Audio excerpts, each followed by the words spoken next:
Сабаққа дайынбыз ба барлығымыз? Иә. Онда бастайық. Иә? Есептерді шығарып.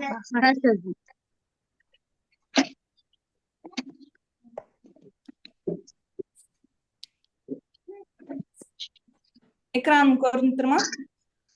Иә, көрініп тұр.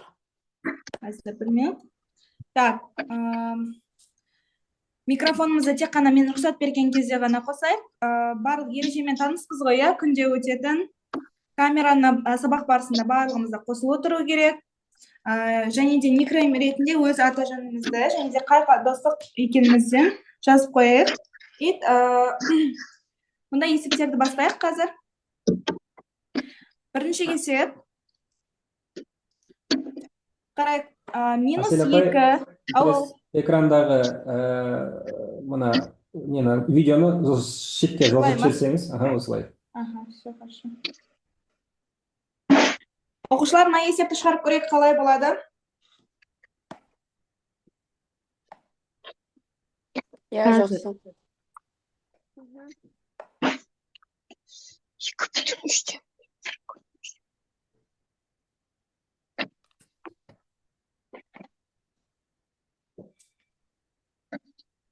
Минус 1,4. Минус 1,6.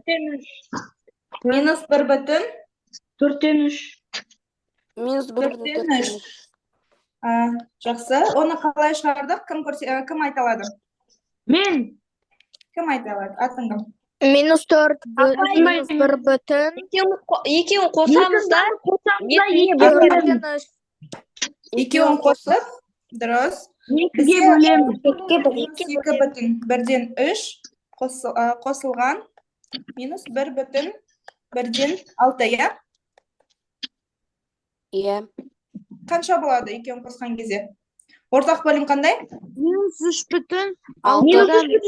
Ортақ бөлім 6, иә? Минус 3,1. Толықтауыш мүшелер қандай болады? 2 мен 1. 1. Ең бірінші біздер бүтін бөліктерін қосамыз, иә? Бүтін бөліктері қанша болады? 2 мен 1-ді қосамыз. 4'ten 3 болады. 2'den 1 или 6'dan 3. Сонда бізде минус 3 бүтін 2'den 1. немесе 2'den 1. Минус 3 бүтін 2'den 1. Енді осыны біз 2-ге бөлеміз, иә? Дұрыс. Бұрыс бөлшекке айналдырамыз. Дұрыс. Бұрыс бөлшекке айналдырған кезде не қалай болады? Минус 2'den 7. Көбейту 2'den 1. Бұрыс бөлшекті бұрыс бөлшекке айналдырған кезде бізде 3'тен 7 шықты. Жауабы 4-тен 7 Минус 4'тен 7 oldu. Minus 1,4'ten 3 болады. Минус 1,3'тен 3, иә? Иә. Осылай шыққан барлықта С жауабы сонда дұрыс екен. Иә. Так, келесі есепті қарайық. Есептеңіз. Апай, мына модуль ма? Иә, модуль. Рахмет. Минус 29. Минус 29.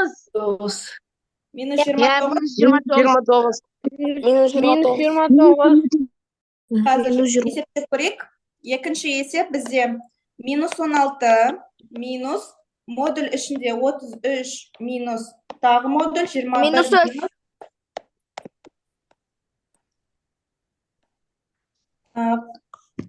Қай амал бірінші орындалады? Модульдің ішінде болғандықтан әшейін бір келесі қандай амал орындалады? 21'den 1'ді айтамыз. 20. 33 азайту 20. 33'тен 20'ны айтсақ 13. Ана жерде 2. Енді бізде келесі амал минус 16'dan минус 13 азайтқан кезде минус 29 шығады. Хорошо. Келесі есеп. Барлығымыз түсініп жатыр ғой, иә, оқушылар? Түсінген оқушы бар ма? Жоқ па? Қазір онда келесі есепті маған түсіндіруін бір адам ғана таңдаймын, сол кісі айтатын болады, хорошо? Апай, біз осыны шығарғанбыз ғой деймін. Қанша болады жауабы? 9,112. 9,1. 112. Көрейік. Кім жауап берген? Мен. Так, бізде 9,112. Онда жауап жоқ. Жауаптарында қараңыздар. А жауабында бізде 16, 12, 8, 4 деген жауаптар бар. Сегіз. Сегіз болады. 8. Так, кім жауап берді бірінші? Мен Бексұлтан Атырау. Давайте, қалай шығардық? Түсіндірейік. Айтсай. Кім есепті түсіндіре алады? Бізде Апке ана жерге қоясыз ба? Ана көріп. Менде 8 шықпады апай. 8 шығады, дұрыс. Бірақ та қалай шығару жолын кім түсіндіре алады? Мен ана көбікті көрсетіңізші, ана нәрсені. Өрнекті көрсетейін, жақсы.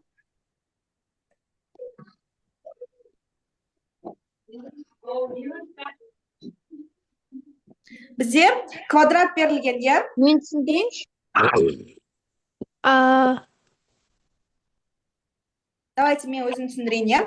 Бізде мынау квадрат, қабырғасы 4 сантиметр дейді.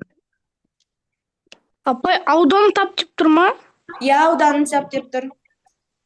Демек бізде Қараңыздар, мынау 24 па? мына бөлік деген ол бізде радиусы 4 болатын, радиус шеңбердің 4-тен 1 бөлігі, иә? Енді мына қалған бөлікті табу үшін біз бірінші ол бөлік 48, ол бөлік 48. мына бөлікті қалай табамыз? 48 48-тен бірін аламыз. Апай, мен айтып қойдым. Қалай 48 болады? Мен айтып қойдым. 48 бірмен тыңдап жіберейік. 4-тің квадраты болады 16. 16-ны көбейтеміз. Оқушылар, тыңдайық бірінші. Ең бірінші біз квадраттың ауданын табамыз, иә? Бізде квадраттың ауданын қалай табамыз? Пи квадрат. Квадратта көбейтеміз 3-ке. 4-ті көбейтеміз 4-ке, 16 болады, иә? Енді шеңбердің ауданын қалай табамыз? 48-дің 4-тен квадрат. 16-дан 4-тен бірін тауып аламыз. Көбейтеміз 3-ке. 4-тен 3-ін тауып аламыз, бірінші 16. Бұл бізде қаншаға тең? 48. 48, дұрыс. Оны 4-ке бөлу керек, 4-ке бөлу. 4-ке бөлеміз.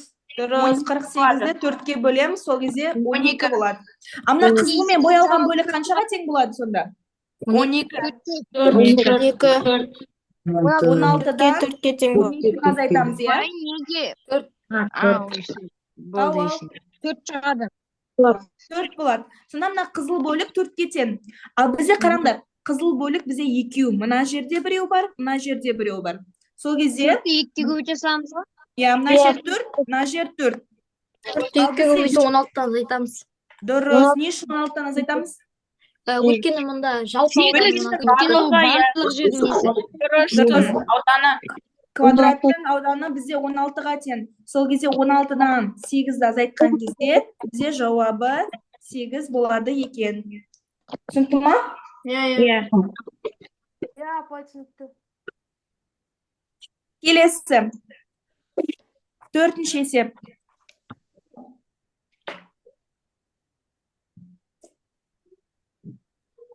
Жиырма пайызға. 20 пайызға. 75 апа 75 емес па? Солы 75 емес па? 20 пайыз болады. 20 пайыз апай. Тап, альбомға қарағанда 25%-ға қымбат тиді. Төрттен Кітап, бірі. кітап ол бізде альбом қосылған 0,25 альбом. Не үшін 0,25 альбом деп алдың? 125 қойған. Жүзден 25 көбірек. дұрыс, онда 1,25 альбом, иә? 1,25 альбом дейік. Осылай есептеп алайық. Енді бізде альбомды керісінше кітап арқылы есептеу керек. Сол кезде бізді альбомды табу үшін мына 1,25-ті біздер бірге бөлеміз. Бөлеміз. Сол кезде бізде қанша шығады? Қалай бөледі? Бізде Қалай 1,25. 1-ді 1,25-ге қалай бөлеміз? 25-тен 5, 25-тен 100, 125-тен 100, Әйтеуір бірдеңке шығады ғой. Иә, 2 100 бөлінген 125 болады, иә? 0,104. 108. 0,8. Бұл дегеніміз, қараңыздар оқушылар, кітап, бір кітаптан 0,8 пайда болу үшін біз 1-ден 0,2 азайтуымыз керек, иә? Сол кезде бізде қараңыздар, мына жерде 0,2 деген сөз 20%. 8 1-дің 80%, 100-ден 80 азайтамыз 20. Иә, дұрыс. Түсінікті ма бұл есеп? Барлығы түсіндік қой, иә? Апай, Ал, қайта қосыңызшы. нені қосайын? Болды. Так, келесі 5-ші. Ау. Естіліп отырмын ба? Естіп отырмын ба? Ештеңе. Келесі есепті қарайық. 0 ғой апай. Апай, бірнеше жақшаға алыңыз. Нөл болады.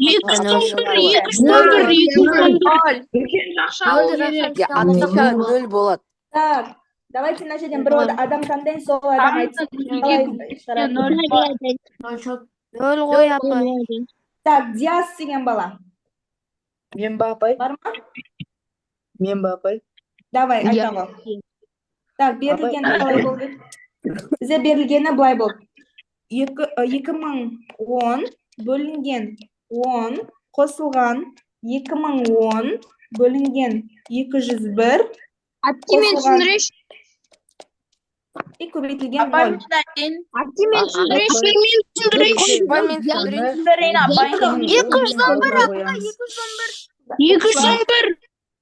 211.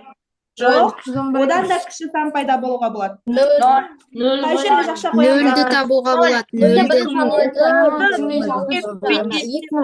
Алғашқысынан бастап, содан кейін тағы да Дұрыс. Ең Оннан басынан бастап 2010-дан нөлге дейін қойсақ, жақша қойса нөл шығады. дұрыс.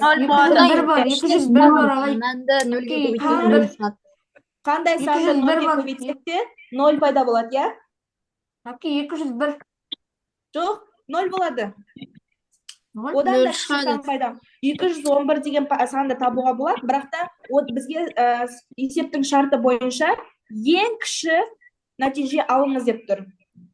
Егер де мына ең басына және де 0-дің алдына біз жақшаны қоятын болсақ, онда санды 0-ге көбейткен кезде біздер 0 аламыз. Түсінікті ма? Иә. Келесі есеп. О, вот это интересненько. Минус. Минус. Плюс. 6 да 9. Минус 5-тен 6. 5,6. Болады минус 5 бүтін 10-9. Минус Жоқ, Скоро 8 болма апай. 16'dan 16 16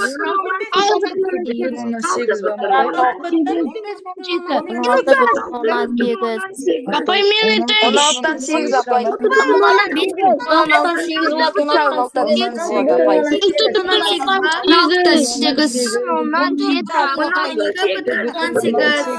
16'dan 8 болады апай. 16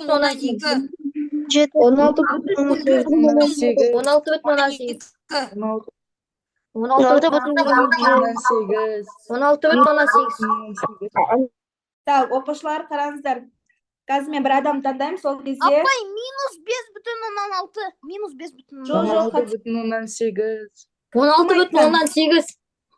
16,8 апай. Жоқ, қараңыз, минус 9'dan 9, минус 3. Біз 1,3'тен 10'dan 3 тең болады. Минус 11,2. Қосыламыз, 5,6 тең болады. 5,6.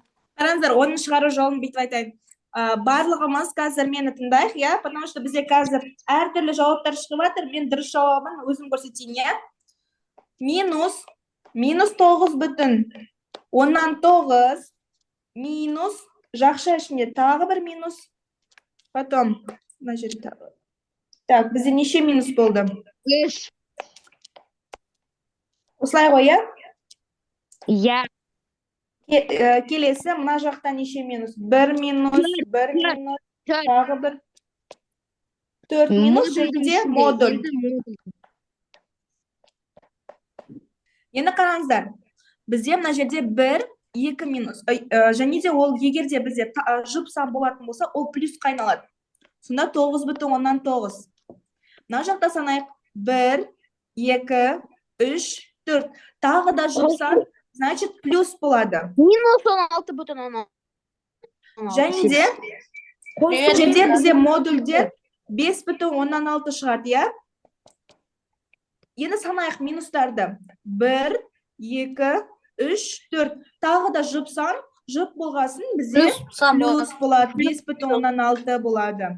Енді қосайық. 9,8.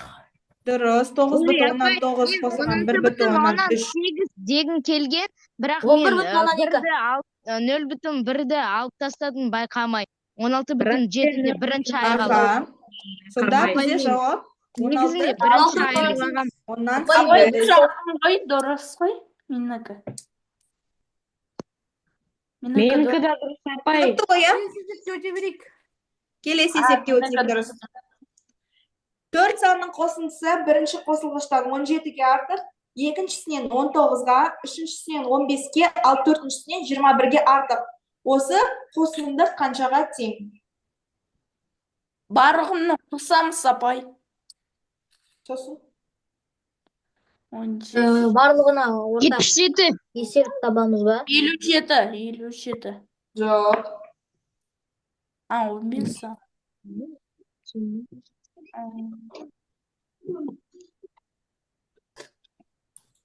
76 ма?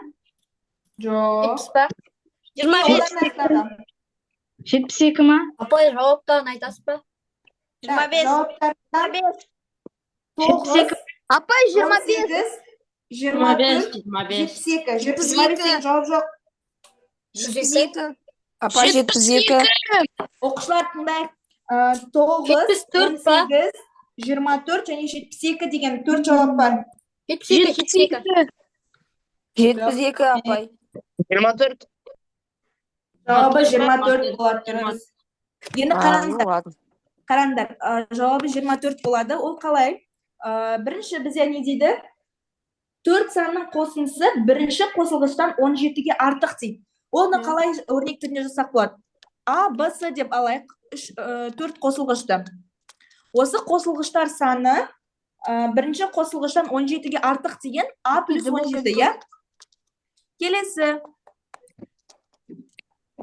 Екінші саннан қаншаға артық? 19-ға артық.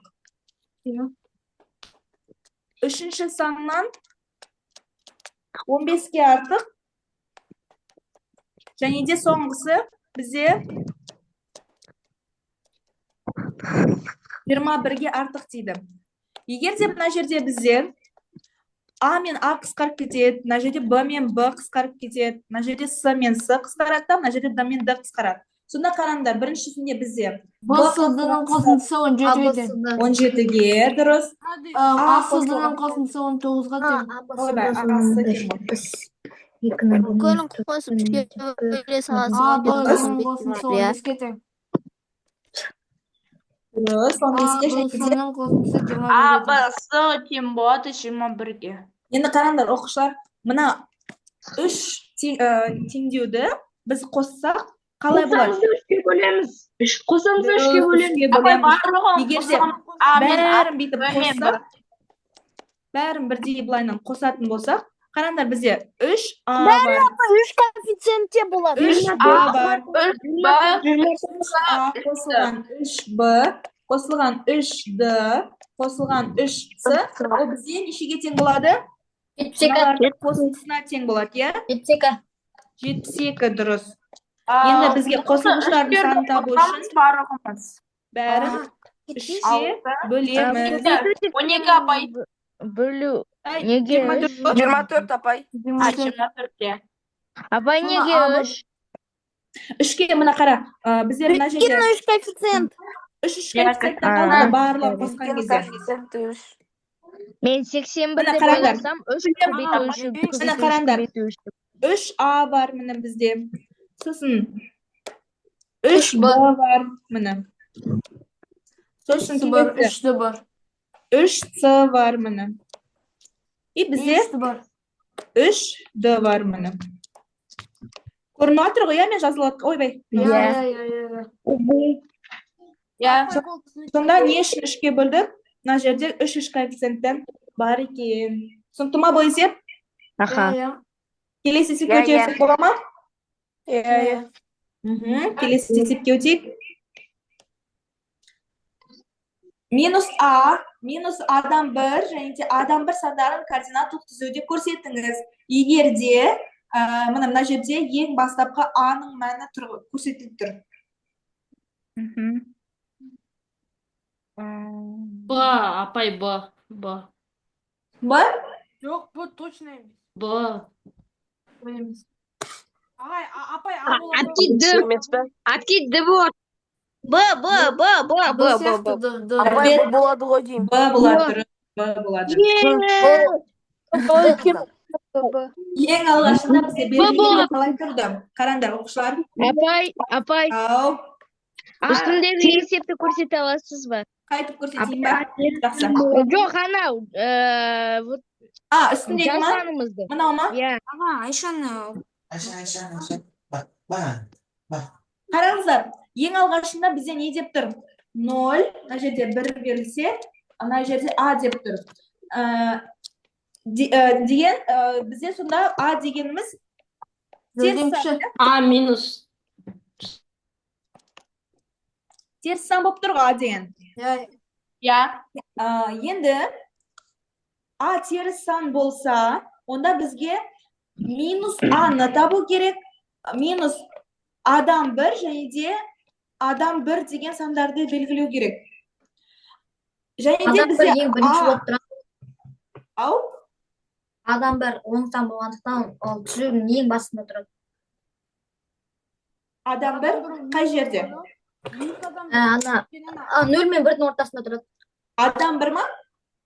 Адам 1, иә. Минус Адан 1 Жоқ, емес пе? минус Адам 1. Минус Адан 1 ғой. Өйткені бізде А теріс сан ғой. Нөлдің арғы жағында. Мына жерде сонда бізде минус Адан 1. Иә. Себебі А ол минус Теріс Баяғы сан. жерде минус саны жоқ па бөлімінде. ол минус сан болады, ал минус пен минус ол плюс болады. Дұрыс. Ал минус А қай жерде тұрады? Адам 1 деген ол нөлдің арғы жағында. Бірден ары қарай табылады, иә? Адам 1 ол 0 мен А-ның ортасында болады. Дұрыс. Мына жерде болады сонда. Мхм. Түсінікті ма? Минус сан ол бірге бөлінсе минус сан шығады. Иә, дұрыс. Бірді теріс санға бөлсек, теріс сан шығады. Сол кезде бізде Бұл жауап Б жауабы болды ма? Иә, Б. Келесі сеп берейік па? Иә, көтерейік. Так, 9-шы сеп.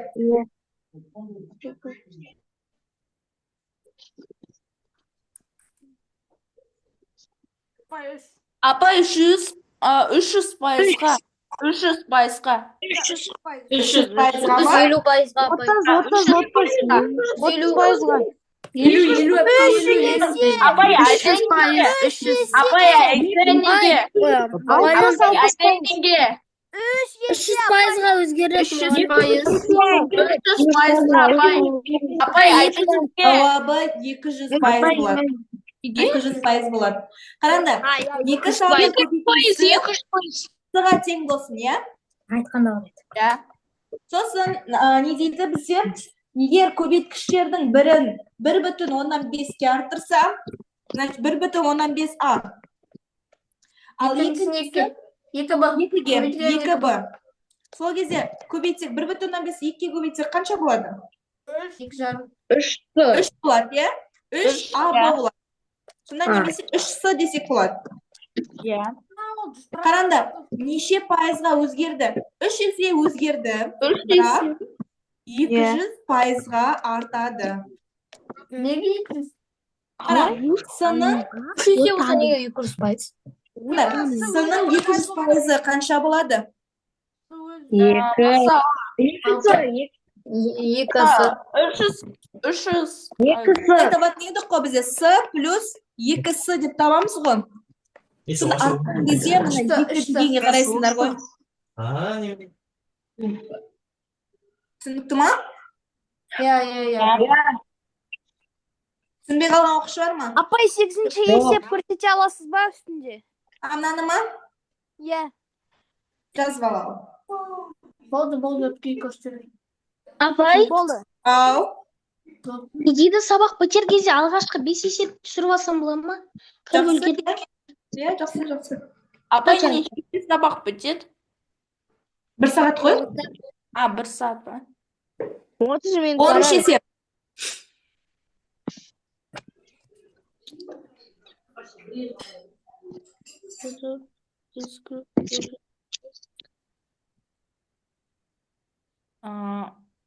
Ну, 16. Апай, мен 22 сында болады. Жоқ, теңдеуді табу керек. X қосылған 6x. 6x минус x тен 10. X умножить 6 равно. 6x тен 10. X 6 равно y. Y минус 10 равно. 6x азайту x тен 10. Y азайту 10. Бір адам жауап берсін қазір. Нұрай деген бала. Апай, мен айтсам бола ма? Кім ол? Апай, мен айтайыншы. Мансұр. Давай, айта ғой. Оқып та үлгермедім, адамдар жауабын айтып отыр ғой. 6. Давайте. 6. X тең болады. Мен қазір оқиын қараңдар. Дайте подумать, пожалуйста. 6x минус 10 тен Оқушылар. Давайте. X тең болады. Y азайтылған 10. Қосу 10 тең болады, y азайту 10. Дұрыс емес. Қараңыздар, қазір оқушылар ешкім микрофон қосылмай тұрайық. Оқушылар, микрофон қоспай тұрайық. Әлі оқыған оқушылар жоқ. Кішкене бір минут ойланайық. Содан кейін барып мен бір адамнан сұрайын, сол кезде дұрысырақ болады. Или немесе қол көтерейік, мен мына жақтан қарап отырамын. Апай, айтып көрейінші. Апай, мен айтайын. Так, Али Мансур деген бала, давай. Қалай болады? Ой, апай, адамдар оқуға мешітте отыр не? Мұнда 6x азайтылған 10 тең болады, x қосылған 10. Дұрыс. Қараңыздар, мына жерде мысалы база болсын мынау. И мына жерде бізде табақ болсын. Молодец. Айтады, сондай болған. мына жақта бізде x болды дейік. Иә? Мына жақта сол 6 есе көп деген сөз, 6x деген сөз, иә? Енді табақтан бізде 10 алмұртты бүйтіп көшірген кезде, мына жақта бізде 6x-тан 10 азайтылып қалды. Екеуі тең болып дейді сол кезде. Мына 6x-тан 10-ды азайтамыз, ал мына жаққа 10 алмұрт қосылды. Сол кезде екеуі теңеседі дейді. Сонда теңдеуіміз осындай болады екен. Түсінікті ма? 5x тең 20, x тең 4. 4-ке тең болса ше, Ал- 4-ке тең болады. 4-ке тең болады, 6x бізде 24 болса, 24-тен 10-ды азайтамыз, и 4-ке қосылса сонда екеуі теңеседі. Иә. Апай, x мәні 4. 6x минус x тең болады 5, 10 қосылған 20 бөлу 5 тең болады 4. Дұрыс. Блин, апа, я то же самое сказали изначально неправильно. Бізде бұл жерде есептің шарты бойынша теңдеуді табуымыз керек дейді. Келесі есеп.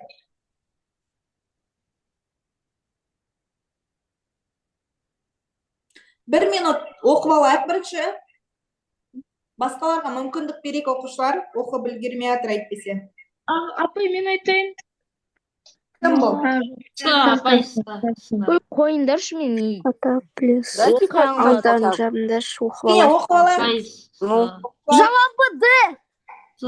ой, блин. Ақылдысың ғой сен.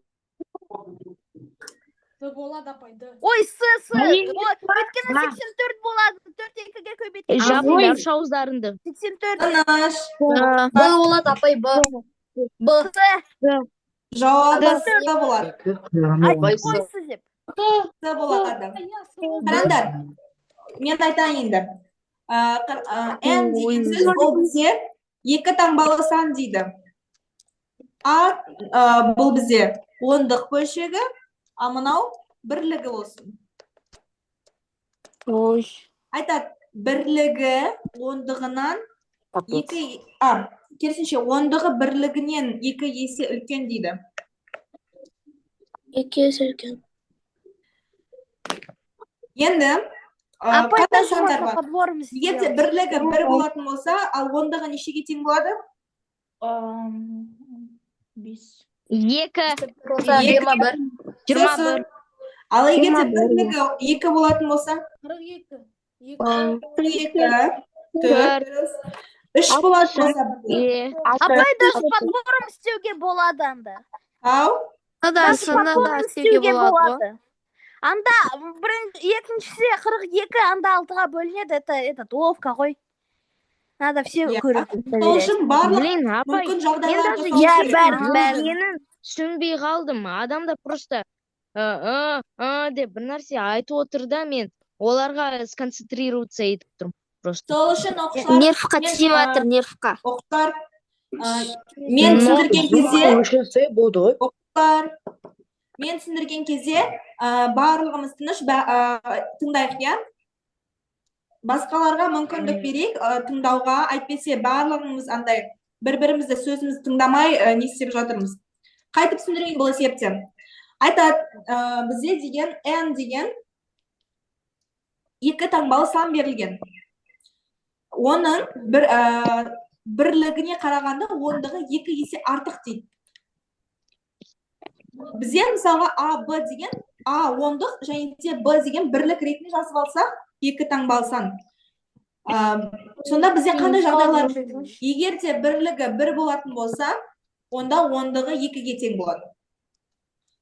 Бірлігі 2-ге тең болатын болса, ондығы 4-ке тең болады. Егер де бірлігі 3-ке тең болатын болса, ондығы 6-ға, 4-ке тең болса, 8-ге тең болады. Дальше не үшін алмадым деп ойлайсыңдар? 2 таңбалы керек қой бізге. Өйткені егер де біз 5-ті қоятын болсақ, онда мына жақта 10 болып кетеді да, и мына жерде бізде уже 3 таңбалы сан болып кетеді. Сол кезде тек қана біздер 4-ке дейін ғана аламыз. Енді бұл жерде қандай қазір 1 минут оқушылар.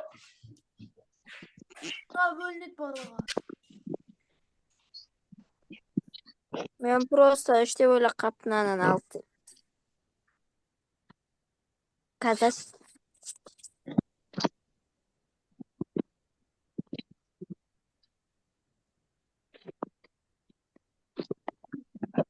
Так, сонда бізге бұл жерде барлығына ортақ жағдай.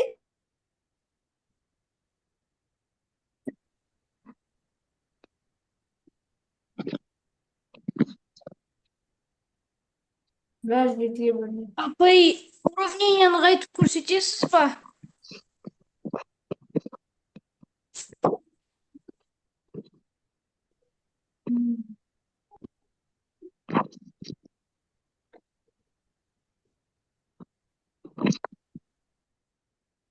Мен түсіріп алдым, айтайын ба?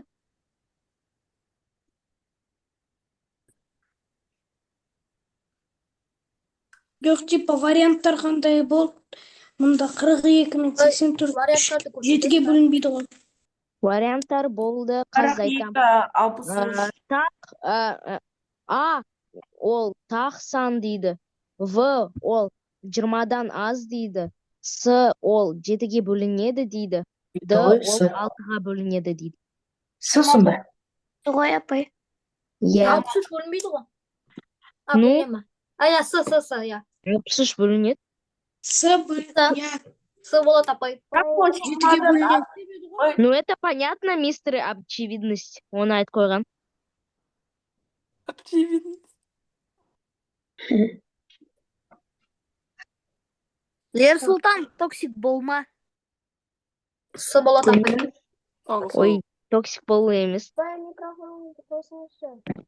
Апай, микрофон Микрофонды өшірсеңіз, өшіреміз, болды. Жабыңдар. сізде микрофон қосылмай тұр. Жақсы.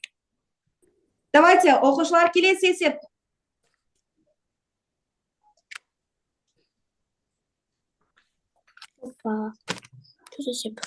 Сатылы бөлшектер. Апай, Ау, 4-тен 1 бола ма? дұрыс. Тез шығарады екенсіздер ғой? 4-те 1. Дұрыс жауабы 4-тен 1 апай. Біз осыны Ой, мен шығарғанбыз. оқыта үлгермедім. Апай, менде дәптер жоқ, я на уме Апай, біз считаю. осыны бүгін шығарғанбыз. Апай, я на уме считаю просто. Барлықтарын бір-бірлеріңіз көшіріп алыңдар. Давайте шығарайық. Все, апай түсіндіріп отыр, микрофондарыңды өшіріңдер. Вот именно. Кринж какой-то Так, зашел. бізде қалай? Бөлшек 1. Ой.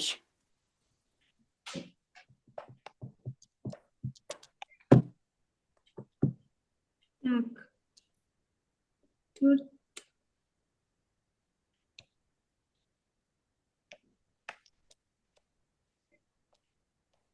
Так, бізде келесі 2. Сатылы бөлшектерді шығарған кезде ең астан бастап шығарамыз, иә? Иә. Бізде ең Ең бірінші астындағы 4-тен 7 болады.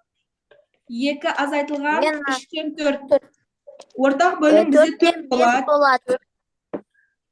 4-тен 5. 3 азайтсақ, бізде 4-тен 5. Келесі бізде 4 азайтылған, 1 бөлінген. Бұл есепте біздер 1 бөлінген 4-тен 5-ті шығарған кезде ол бізде 5-тен 4 болып кетеді, иә? 5-тен 16 болады сонда. Сол кезде жауап 5-тен 16. Мына жерде ортақ бөлім 5-ке тең, толықтауыш 5-ке тең болады тоже. Келесі бізде үшінші амал, ол бізде 6-дан азайтамыз. 4 бөлінген 4-ті 6 азайтылған 4-тен 5. Көбейтілген 16-дан 5. 5-тен 4,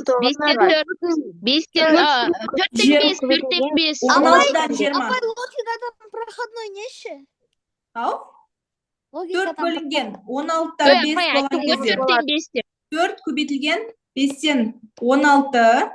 Мына жерде 4 пен 16 қысқарады. Сол кезде 4-тен 5. 6-дан азайтамыз 4-тен 5. Сол кезде неше болады бұл жерде? 5 бүтін 4-тен 1. 5 бүтін 4-тен 1. Андай, не түрінде жазайық? 5-тен 19 апай. төрттен 19, По-любому. 4-тен 24. 19, 19 қой. 19 болады. Келесі бізде 8-ден азайтамыз. 19 бөлінген 19, 4-те 19. Сол кезде бұл 8 азайтылған 4 болады. дұрыс, сол кезде 4 болады да. Мына жердің барлығы бізде 4-ке тең болады да. Жауабы 1 бөлінген 4-ке тең болады. 4-тен 1-ге тең болады жауап. 4 болады жауап. 4 емес 4-тен бұны. шығардыңыздар ма бәріңіз? Сатылы бөлшектер деген тақырып бар, екінші бөлімде. Иә. Жоқ, бірінші бөлім соңында. Бірінші бөлім соңында ма? Мгм. Так, 13-ші есепті қарайық. 5 болады апай. Мә, не деген ақылды Яғып балалар? тез шығарасыңдар. 1 минут кішкене оқуға мүмкіндік берейік басқаларға. 5 ма? Дұрыс, 5 болады. Жақсы.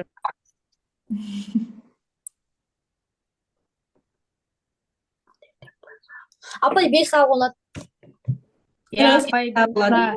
Ол түсіндірме Давайте мына ғой, жерге жай суретін қатты. салып көрсетейін.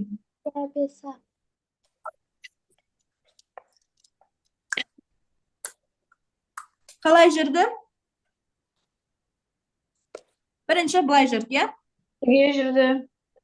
Сосын мына жерге дейін жүрді. Сосын оңға қарай. Иә, үйді. Енді ана жақ Ауыздарыңызды жағына енді жабыңдаршы, үстіге. пожалуйста. Ең жоғарғы ма? Молодцы. Осылай жүрді, иә? Енді қараңдар. Мынау бізде, мына қабырғасы аға тең. Сонда мына жүргені біз аға тең болады. Енді қараңдар. Мына Иә, 5-ке тең. мына қабырғасымен, мына жүрген жолмен, мына жүрген жолды қоссақ бізде тоже аға тең болады. Және де Мына жолмен. Енді мынау мен мынаны қосамын. Келесі мына жолмен, мына жолды қоссақ тоже А. 3 А болды уже. тағы да 2А, сонда 5А болады. Супер вера. Мына жер Апай, Төрт А, сол жасаңызшы бес. Бүкіл біледі ғой. Енді 5А деп Ана жерде қойыңызшы, тұрған апай. 2 сызықты Жауабын. жоғарыдан қарай салып жіберсек тағы да Жүйке 2 балада алып біледі қосылады. ғой. Апай, өрнекті көрсетіңізші, пожалуйста. Өрнекті Иә, тартсын. тарта былай. Болды. Болды ма? Иә, Түсінікті ма бұл есеп? конечно. Келесі есепте. Конечно.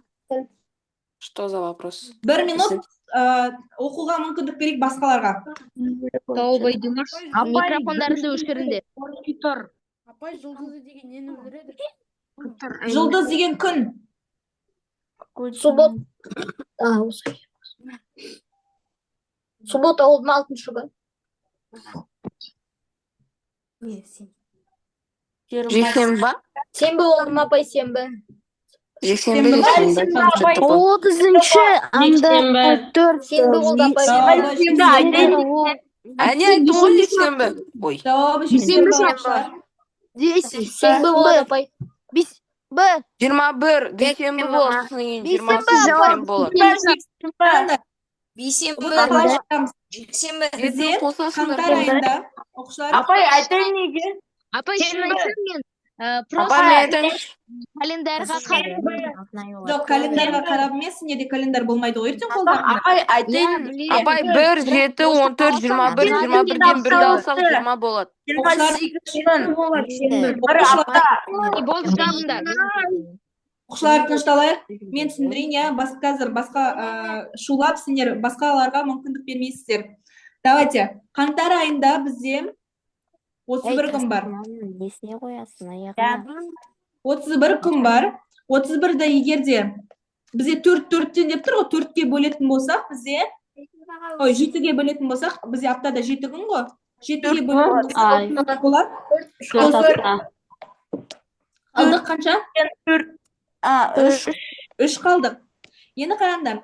Егерде біз күніміз аптаның басынан дүйсенбі, сейсенбі, сәрсенбі, бейсенбі, жұма, сенбі, Сенбі, жексенбі.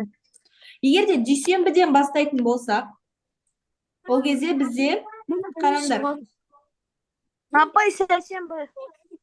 толық 4 апта болады, иә бізде? Есіне түс кетті. Кайф ойнады. Толық 4 апта болады да, и 3 күн дейді. Бірақ Мына жер, үш не болып кетеді. ол кезде бізде 5 дүйсенбі болып кетеді. Иә. Енді келесі. Онда вторниктан бастап көрейік. Сейсенбіден бастасақ, бірінші қаңтар сейсенбі болатын болса, 31 қаңтар қай күнге келеді оқушылар? Дүйсенбі. Жұма. Жұма ма? Жұма келеді. 31. Жоқ, жұма келмейді себебі жұма бесеу болып кетеді. Апай дүйсенбі бірі болса, келесі дүйсенбі жетісі болады ғой. Сосын кейін 14-ті, 21-і, значит 20-сы дүйсенбі болады ғой. Дүйсенбіге. Жұма күні бізде қараңдар. Жұма болса, бірақ жұма болмайды себебі 5 жұма Сәрсенбі болады мұғалім, Апай сәрсенбі. сәрсенбі. бейсенбі болмайды. Сәрсенбі болады мұғалім. Сәрсенбі. Отызы бірі Апай дүйсенбі болады. Байсенбі. Иә, сенбі. 31-ті 28 азайтамыз. Қараңдар, бізде сейсенбіден дүйсенбіге дейін бір апта, иә? Бір апта, 7 күн. Бізде мана жерде таптық 7-ге бөлген кезде ровно 4 апта шығады деп тұр. Сол кезде мына жерде жұма күні 4 болады. Мына жерде понедельникта тоже 4 болады. Именно соңғы понедельник нешесі болады деп ойлайсыңдар? 28-і болады оқушылар. Мана айттым ғой, қараңдар, сейсенбіден дүйсенбіге дейін бір апта. Сонда мына дүйсенбі, бірінші дүйсенбі 7-сі болса, соңғысы 28 болады. Ай, дүйсенбіден басталмауы да мүмкін ғой. Жоқ, сол бізге айтып тұр ғой, есеп шарты бойынша 4 жұма, 4 дүйсенбі болу керек деп тұр. 4 дүйсенбі болса, ай дүйсенбіден басталады ғой. Жоқ, егерде мен мана бірінші мысалда көрсеткенде, егерде дүйсенбіден басталатын болса, ол кезде бізде 5 дүйсенбі болып кетеді. Жұмадан бастасақ, жұма бесеу болады. Сенбі болмай ма? Сол кезде біздер сейсенбіден бастауымыз керек айымызды. Сол кезде 31-і бізде бейсенбіге түседі. Ал 20-сы ол сейсенбі. 20-сы ол сейсенбі. Ой, 20-сы деген жексенбі. Жексенбі. 28-і, мына жерде бізде 21-і. Сонда артқа жасасақ 20-сы ол жексенбі болады. Жексенбі болады. Апай түсіріп алайыншы аны берілгенін. Жоспар. Берілген, жақсы. Түсіріп алдың ба? О, болды, иә. Бұл есеп түсінікті ма? Иә, апай. Келесі. Конечно. Болды, микрофондарыңды жабыңдар. Апай 0. 0 болу керек, 0. 0. 0. Өткен бірді квадрат болмайды. Неге болмайды? 0. Бірдің квадраты 0 болады, апай. Бірдің квадраты 1, қайдағы 0? 0 болады, апай.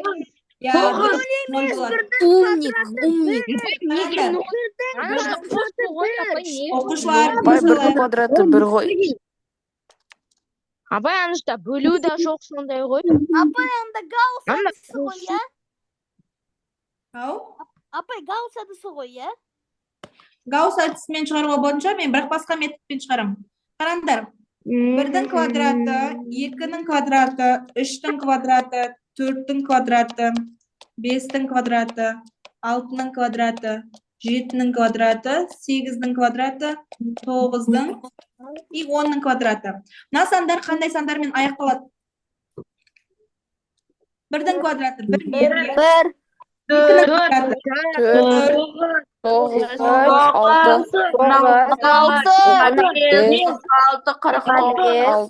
6, Тоғыз.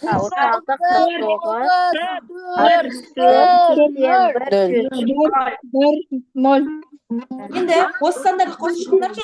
Не болып тұр ғой, зеркально. Иә, зеркально дұрыс. Қанша болады қосындысы?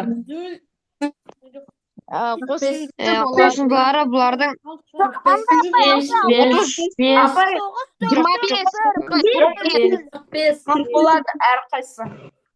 Каждыйына жазсам 10 болады.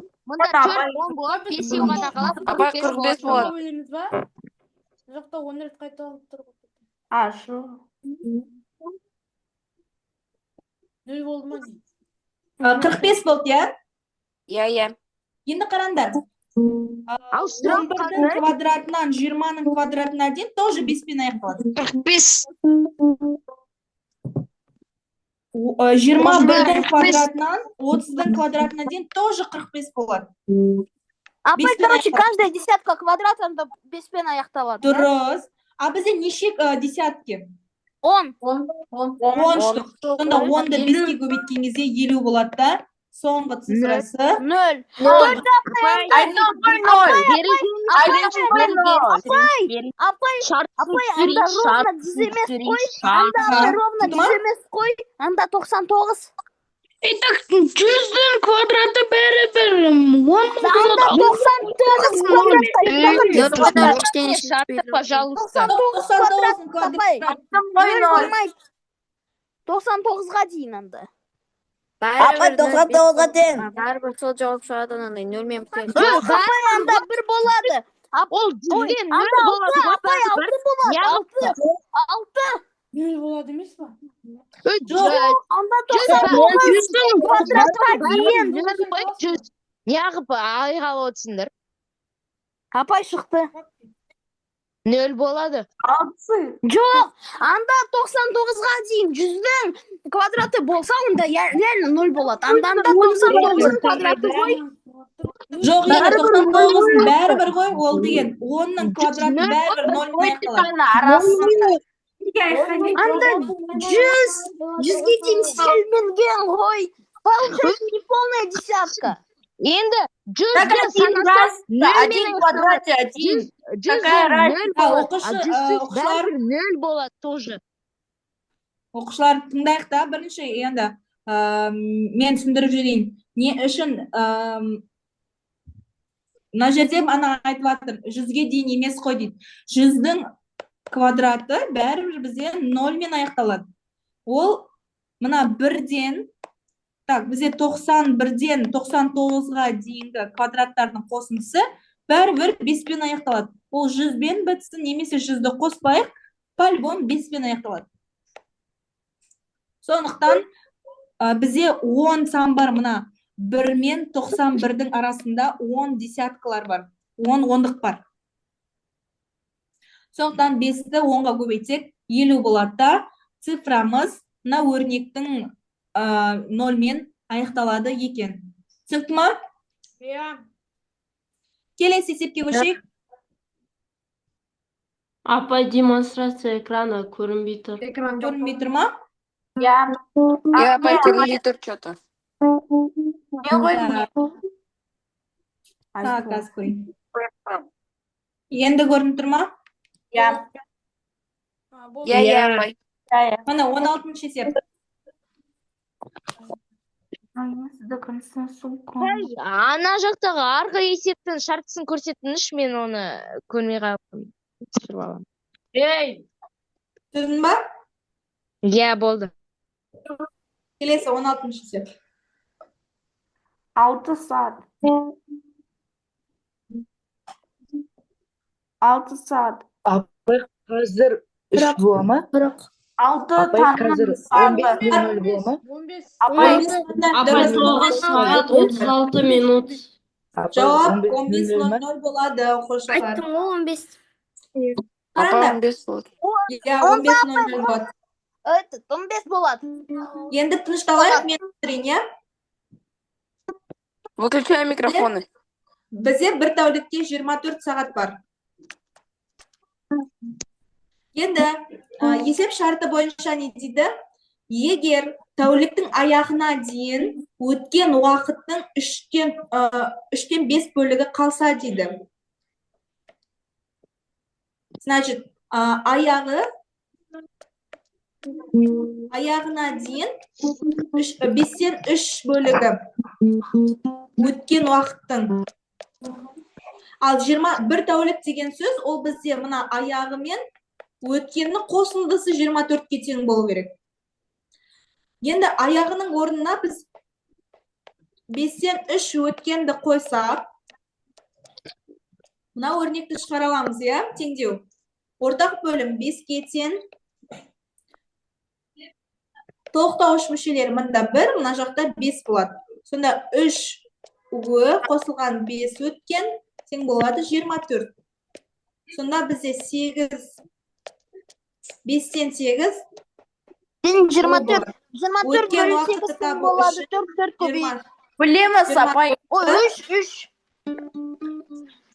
Апай, қазір за скриншот. Білеміз, апай.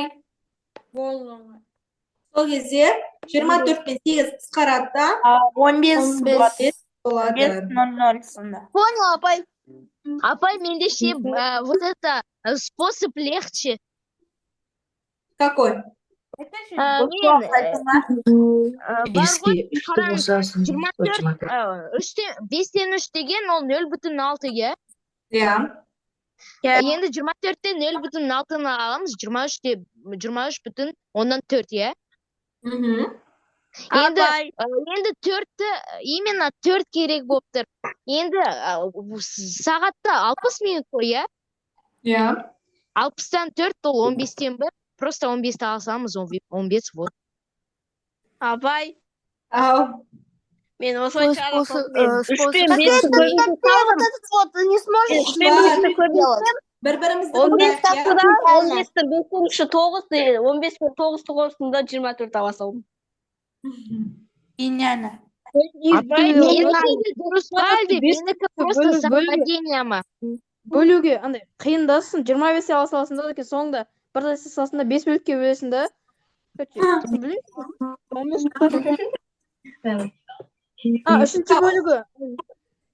Бүгінге онда осы 1 сағат өтіп кетті уже. Тағы бір есеп талдап жүреміз ба? Апай, тағы да бір есеп. Тағы бір есеп шығарып жүреміз. Апай, берілгенін көрсетіңіз. Рахмет.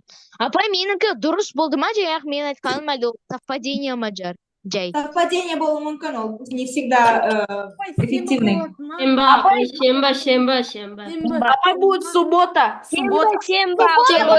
Апай, 1972 это совместный год, а 1973 это не совместный год. Апай, Давайте, есеп шығарайық одан. айтайын. Бізде бір жылда. Апай, мен айтайын. Апай, Апай, мен айтайыншы. апай, мен айтайыншы. Айтшы. Апай, қараңыз, 1972 жылы высокосный год өйткені 72 4-ке бөлінеді. Высокосный годта 366 күн, ал 1983 жылы ол высокосный год емес. Сондықтан бір күн азаяды. Таңда, короче, жұма сенбіге болады. Высокосный год, это же не имеет значения. Қуып отырма. Апай, бір күн азаяды, бейсенбі болады. 65-ті бөлеміз 2-ге, минутта болады. Мені тыңдаңдар енді. 1978 жыл, ол бізде высокосный год, бірақ бізде 1-ші қыркүйектен басталып тұр. Высокосный год, ол бізге не имеет значения, потому что высокосный год ол февральға қатысты. А февраль қыркүйекте уже өтіп кетті.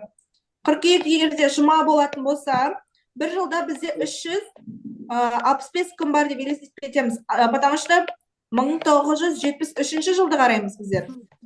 Ой, апа, четверг болмайды ма? Енді болады ғой, суббота. 365-ті 7-ге бөлсек. 52. Так. 52. 35, 15, 2, 14, бір қалды, я? Сонда бұл бір қалдық қосамыз, сондықтан сенбі болады. дұрыс. Жауабы сенбі Апай, болады. мен айттым, сенбі.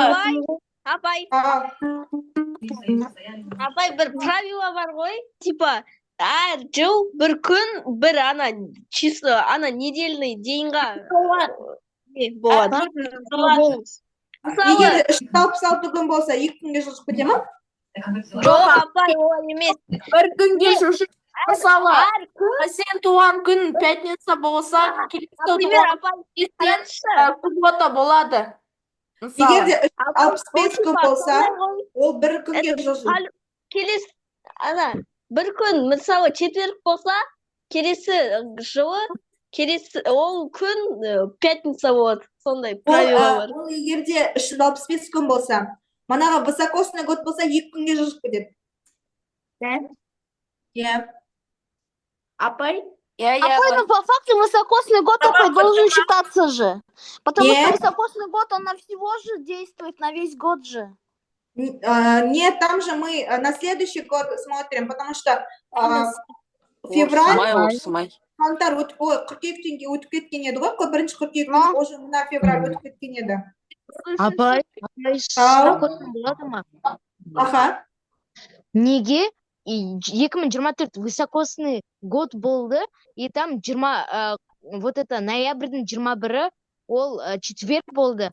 Қазір 2025 и ноябрьдің 21-і тоже четверг. Потому что уже 25-ті Ой, не қалды? 4-те бізде ноябрь қай күнге келіп тұрды? Апай, сізде слишком зависание болды, және қайта түсіндіріп берсеңіз болады ма? Қараңдар, осы есепті ма? Сол. Иә. Қараңдар, 1972 жылы высокосный год болды дейді. 366 күн болды. Бірақ ол бізге не имеет значения, потому что февраль кончился. Да, февраль уже өтіп кетті, и бізде келесі жылды қараймыз. 1973 жылы бізде 365 күн бар екен. Получается, апа, мы не в 1072 и 73, а только в 73. Да. Теперь нам нужен, бізге енді 1973 жылғы бірінші қыркүйекті Орсмай. Бірінші қыркүйекті табуымыз керек. Сол кезде қалай табамыз? 365-ті 7-ге бөлеміз. Не үшін 7-ге? Потому что апта санына. Бір аптада 7 күн. 7-ге бөлген кезде бізде бір қалдық қалды. Егер де 1972 жылы бірінші қыркүйек жұма болатын болса, бір қалдық қолғандықтан ол бір күнге жылжиды. Сонда сенбі болады. Апай, сабақ бітті ма? Я, бүгінге бітті. Сұрақтарыңыз бар ма? Жоқ, апай. Апай, Ау? неге енді алғашқы 5 сұрақты неге түсіріп алсам бола ма? Есептің шартын ба? Иә. Қазір 1 минут. Бүгінге онда сабақ бітті, шыға берсеңіз де болады. Сау болыңыз, апай. Сау болыңыз, апай. Рахмет. Сау болыңыз. Рахмет. Өтіп кеткен жаңа жылыңызбен сау болыңыз. Рахмет. Түсіріп аласың ба? Кім түсірем деп еді? Жарайды, қазір түсіріп алайын. Екіншісін қоя бердім. Аха. Үшіншісі. Асқар, мен жібере салайын мұны группаға. Асқар? Жарайды. Хорошо. Онша күшті вообще, мен де түсіріп алайын деген. Апа, екіншісін көрсетіңіз. Қазір группаға жібереді ағайлары. Жарайды. Окей. Давайте, сау болыңыз, апай, давайте. Сау болыңдар. Жақсы демалыңыз. Рахмет.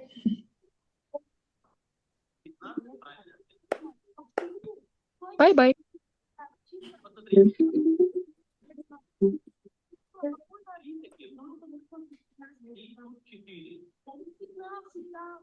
Там посередине получается это